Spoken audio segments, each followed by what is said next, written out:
ద్రాక్షకాయలతో ఇలా ఒకసారి హల్వాని ట్రై చేసి చూడండి. చాలా బాగుంటాయి. ఎప్పుడైనా ద్రాక్షకాయలు మిగిలిపోయినప్పుడు ఇలా ఒకసారి ట్రై చేయండి. ముందుగా అరకిలో ద్రాక్షకాయలని మిక్సీ జార్లో వేసుకొని పావు కప్పు దాకా నీళ్ళని వేసుకొని మెత్తగా గ్రైండ్ చేసేసుకుని ఇలా వడకట్టేసుకోండి. నాకు ఇక్కడ ద్రాక్ష రసం 2 కప్పులు పట్టుకొచ్చిందండి.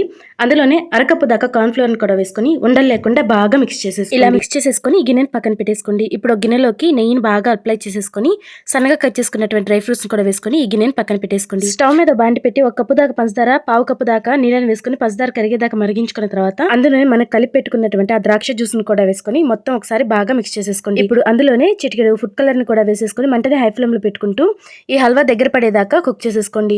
చూడండి, 1 నిమిషం తర్వాత ఇలా దగ్గర పడుతుంది కదా, అప్పుడు మంటని లో ఫ్లేమ్ లో పెట్టుకుంటూ 1 టేబుల్ స్పూన్ దాకా నెయ్యిని వేసుకొని మరి కొంచెం దగ్గర పడేదాకా కుక్ చేసేసుకోండి. చూడండి, ఇలా దగ్గర పడంగానే మనం ముందుగా నెయ్యి రాసి పెట్టుకున్నటువంటి గిన్నెలోకి వేసుకుని పూర్తిగా చల్లారనివ్వండి. ఇలా చల్లారిన తర్వాత డిమోల్ చేసుకుని మీకు నచ్చిన షేప్ లో కట్ చేసుకోవటమే. అంతేనండి, ఎంతో టేస్టీగా ఉండే గ్రేప్స్ హల్వా రెడీ. మీరు కూడా తప్పకుండా ట్రై చేయండి.